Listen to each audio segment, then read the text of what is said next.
경매로 아파트로 돈을 버신 분들, 대가분들은 편하게 돈을 봅니다.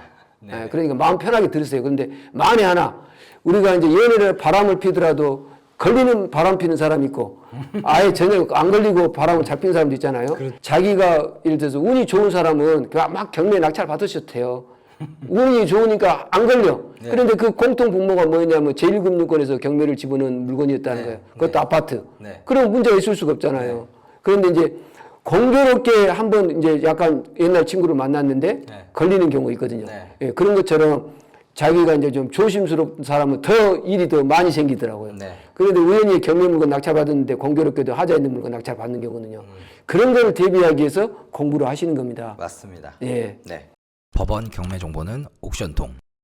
저희가 이제 매각물건 명세서를 지금 중점적으로 얘기를 했는데 이제 등기부로 주제를 좀 넘어가 보도록 하겠습니다. 이 등기부를 분석하는 주체가 누구죠?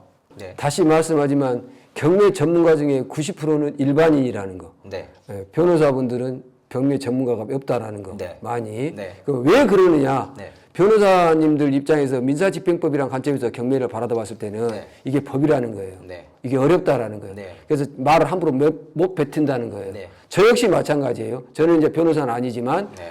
이제 이걸 여러분에게 가르쳐 드리고자 할 때 많이 고민을 해요.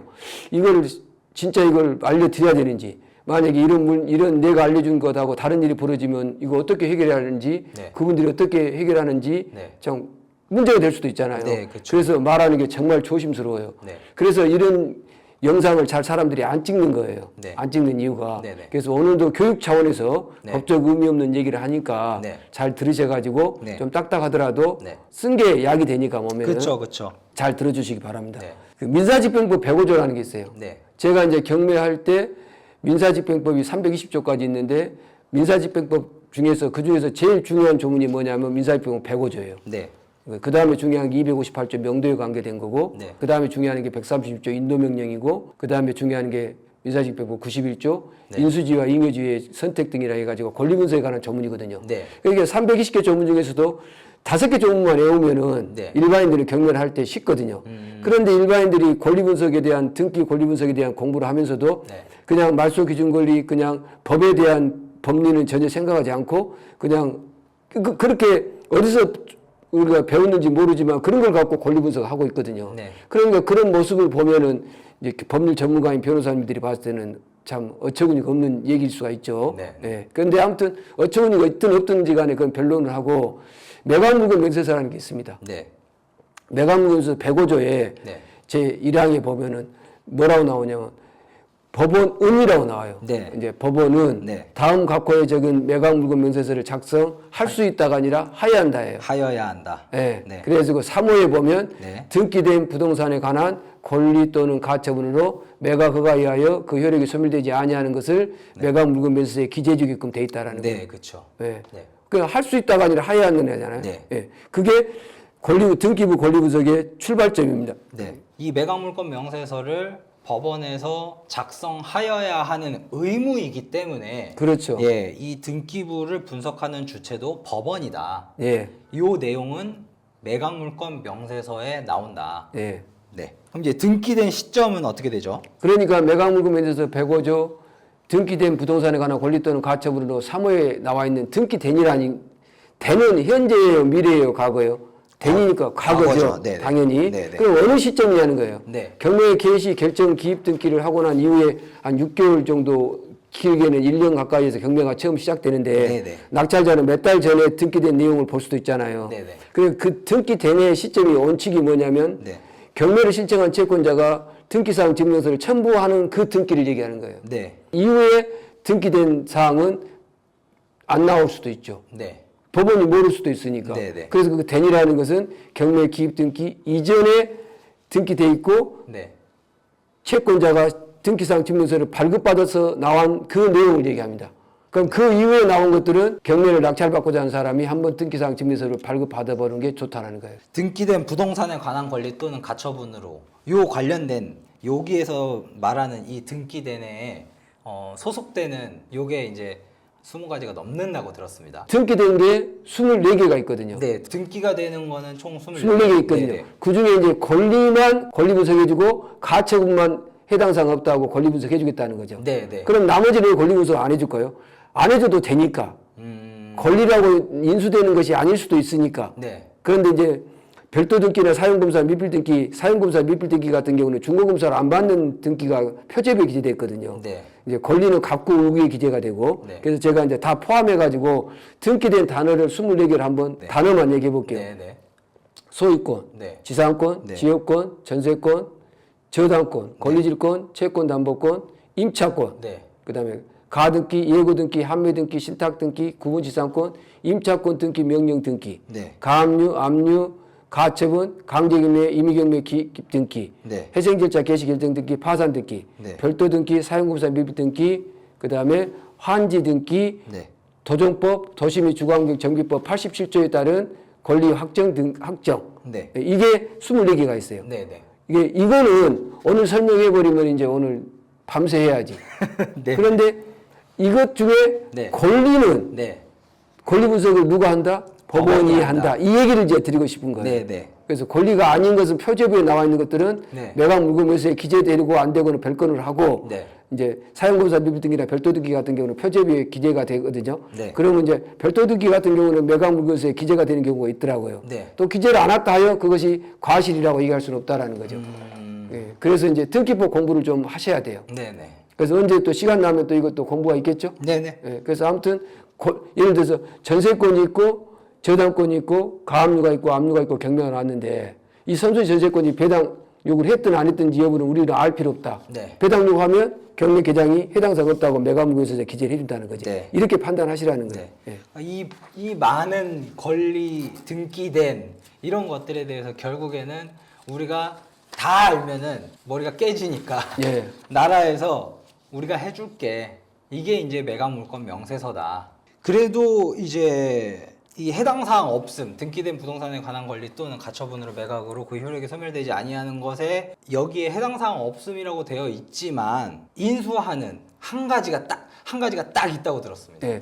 그래서 인수하는 게 이제 표제부에 나와 있는 건 인수하는데 네. 이제 권리 중에서 권리라고 등기되어 있는 것 중에 인수할 수 있는 게 뭐가 있냐면 2011년도 10월 13일 날 폐지됐던 예고 등기라는 게 있어요. 네네. 그러니까 지금은 이제 2024년도니까 거의 등기 안 나와 있겠죠. 그쵸. 근데 그 이전에 있을 수 있는 예고 등기가 있을 수 있거든요. 네. 그 예고 등기는 해당 사항 없다 하더라도 인수된다는 거예요. 네. 그런데 아마 경매 계장님이 네. 그 등기사항 증명서를 보고 네. 비고란에다가 예고 등기는 인수, 예고 등기 있으면 이렇게 표시를 해줄 거예요. 네, 네. 그러면 이제 비고란에다가 예, 표시가 됐든지 네. 아니면 이제 여러분이 등기를 띄어서 예고 등기라는 놈이 나타나면 네. 무조건 인수한다라고 머릿속에 기억하고 계시면 되겠습니다. 일단 예고 등기는 일단 위험 대상이다. 예. 네, 위험 대상이니까 혹시나 예고 등기라는 글자가 좀 보이면 일단 경계를 해라. 예. 네.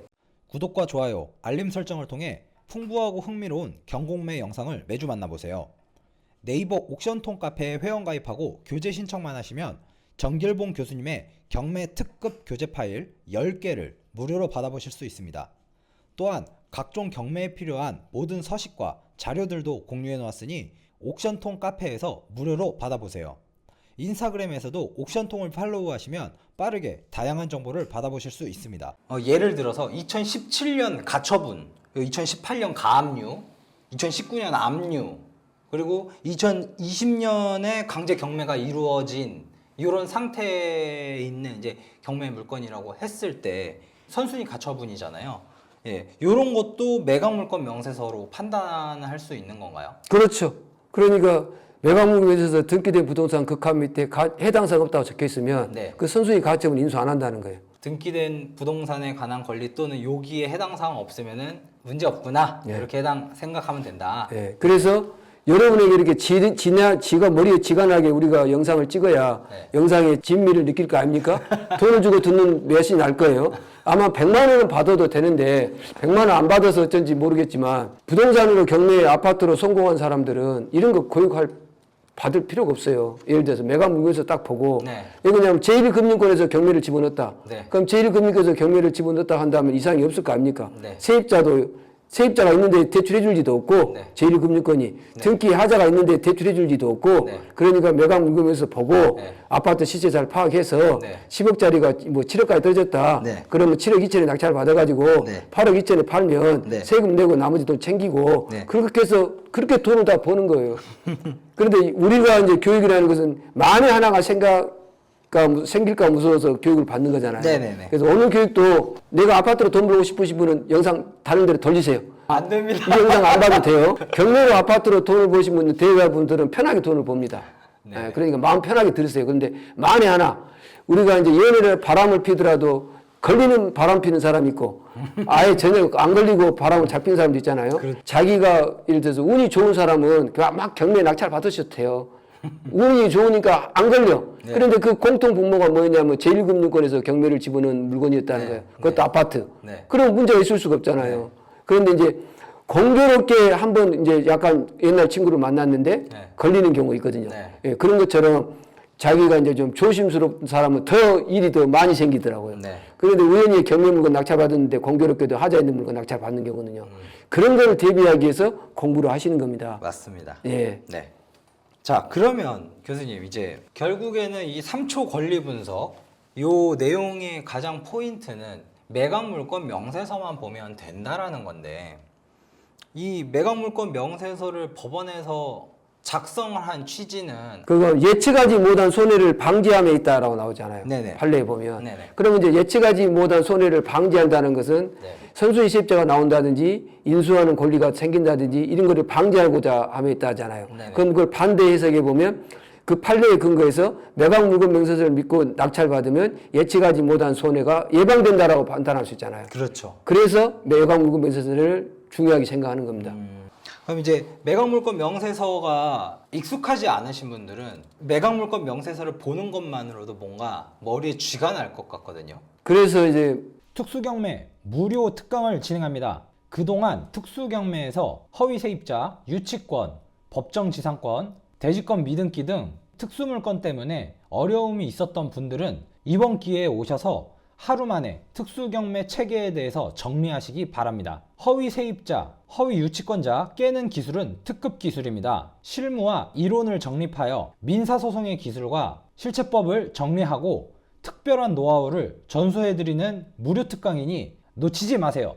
특강 일시는 2024년 6월 8일 토요일 오전 10시부터 진행되고요. 장소는 구미에 있는 금자탑 공인중개사 학원입니다. 감사합니다. 다른 나라 얘기인데 다른 나라 매각 물건 면세서는 서술식으로 돼 있어요. 네. 말로 세입자가 대항력이 없다 이렇게 네네. 세입자가 대항력이 있다 네. 이렇게 서술식으로 돼 있는데 우리는 이제 표로 돼 있잖아요. 네. 그러니까 그걸 해독해야 되잖아요. 네. 그게 어려운 거예요. 그래서 제가 이제 부탁드리고 싶은 것은 네네. 이제 매각 물건 면세서를 서술식으로 좀 기술해 주면 좋겠다. 네. 그리고 더 나아가서 매각 물건 명세서 해당되는 매각 물건 명세서를 법률 전문가인 법원에서 네. 영상으로 올리면 어떻겠느냐. 그러면 이제 한번 클릭할 때마다 돈을 받으라 이거예요.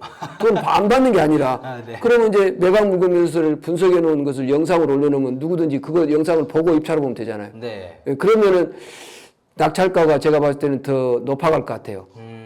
일반인들이 더 참가하기가 좋죠. 그렇죠. 낙찰가가 높아간다는 것은 그만큼 경기를 돌아가게 만드는 거잖아요. 네네. 채권자가 높게 써주면 채무자가 빚을 더 많이 갚을 수 있다는 거잖아요. 네네. 그 채무자 입장도 좋고, 네. 그다음 낙찰자도 이게 법원을 믿고 낙찰받을 수 있고. 네. 그런데 그게 이제 표로 돼 있다 보니까 네. 오늘처럼 교육을 받지 않으면 네. 잘 모르죠. 그리고 더 중요한 거는 매각 물건 명세서를 우리처럼 이렇게 세부적으로 설명할 수 있는 영상을 찍을 수 있는 사람이 용기 내서 찍을 수 있는 사람이 별로 없다라는 거예요. 왜냐하면 그 단어 하나, 네. 문장 하나, 네. 등기된 권리, 여기도 설명하는 게 어마어마하게 민법을 다 알아야, 네. 부동산 등기법을 다 알아야 등기된 권리를 설명할 수 있거든요. 네, 네. 가처분이 등기돼 있지만 권리가 아니라는 것도 설명할 수 있으려면 민사집행법을 알아야 되거든요. 네. 민법에 대한 권리도 알아야 되고. 네. 이게 어려운 거예요. 법률 전문가들이 이제 이 영상을 들으면 네. 변호사님 정도 들으시면 야 저분 대단하시다라고 얘기할 거예요. 그래서 어려워서 네. 영상도 별로 없지. 네. 정보도 없지. 네. 표로 만들어놨지. 네. 그 선수식으로 안 돼 있지. 네. 그러다 보니까 일반인들이 접근하기는 진짜 어렵죠. 네. 좋아요, 구독, 알림 설정은 필수입니다. 앞에서 말씀 잠깐 드렸지만 또 다시 한번 질문을 드리자면 매각물건 명세서를 믿고 이제 낙찰을 받았는데 매각물건 명세서하고 다른 부분이 생겨서 낙찰자가 뭔가 손해를 좀 보게 생겼어요. 자기가 원하는 상황이 되지 않은 거죠. 이럴 경우에는 어떻게 조치해야 됩니까? 그래서 이제 민사집행법 121조에 이의신청이라는 게 있거든요. 네네. 그게 이제 매각 불허가 신청이라고 그럽니다. 네네. 거기 보면 이제 거기 5호에 보면 네. 매각 물건 명세 작성에 중대한 흠이 있을 때, 네. 그래서 예를 들어 중대한 흠이라는 게 뭐냐면 네. 말소 기준 권리를 잘못 찾아서 적어줬다든지, 네. 세입자의 전입일자가 잘못 기재됐다든지, 네. 이런 경우, 네. 이런 경우는 중대한 흠이 있을 수 있잖아요. 네. 그럴 경우는 낙찰 받고 나서 네. 세입자가 없는 걸로 알고 낙찰 받았는데 선수의 세입자가 나타나면 네. 법원에 그 서류를 첨부해서 네. 매각 매각 불허가 신청하면 민사집행법 121조 5호를 근거로 매각 물건 명세 작성에 중대한 흠이 있음을 이유로 매각을 불허가 신청합니다라고 하면 법원이 불허가 해주겠죠. 그렇게 구제 받으시면 됩니다. 혹시 이제 세금이 너무 많이 이제 미납이 된 물건이라고 하면 그런 것도 혹시 자, 그러니까 불허가 신청이 가능한가요? 1억짜리가 네. 1억짜리가 1,000만 원까지 떨어졌어요. 네. 그래서 2천만 원이 낙찰 받았어요. 네. 다 같이 미소. 그런데 세금이 100억이 밀려 있어. 그래도 낙찰자하고는 관계없죠. 네. 예를 들어서 네. 예를 들어서 100억 세금 밀려 있는 것은 다 떨어지잖아요. 낙찰자 입장에서는. 네.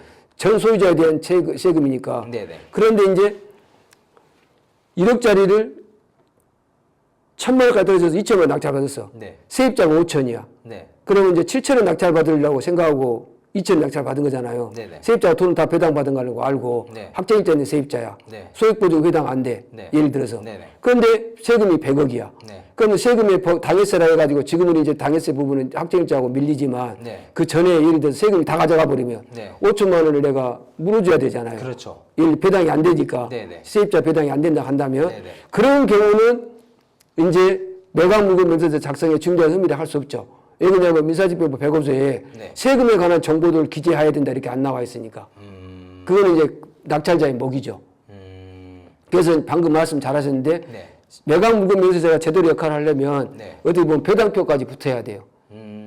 그렇죠. 확정일자는 세입자가 있었을 때 네. 확정일자는 세입자를 낙찰자가 안고 사는 문제가 발생하는 경매 사건에 있어서는 매각 물건 명세서가 제대로 역할을 하려면 배당표가 붙어야 네. 아니면 배당에 관련된 배당 요구로 한 배분 요구로 한 세금에 관련된 정보가 같이 기재가 돼줘야 네. 낙찰자 입장에서는 예측할 수 있을 거 아닙니까? 그래야 덤태기를 쓰더라도 안 아프지. 그런데 이제 세금 같은 경우는 네. 인수는 안 하지만 네. 세입자가 있었을 때 인수하지 않는 걸로 알고 낙찰 받았는데 네. 세금이 먼저 가져가 버린다 한다면 네. 낙찰자가 안고 사야 한다. 그런 문제가 발생할 수 있죠.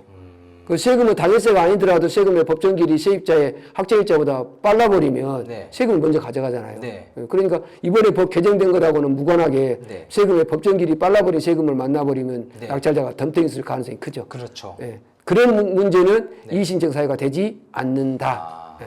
세금에 대한 부분을 아무래도 개인정보다 보니까 공개를 해주진 않잖아요. 세금이 얼마가 있고. 근데 이런 부분은 좀 법원에서 좀 체크를 해서 좀 공개를 해주면 좋지 않나 이런 또 생각을 해봅니다.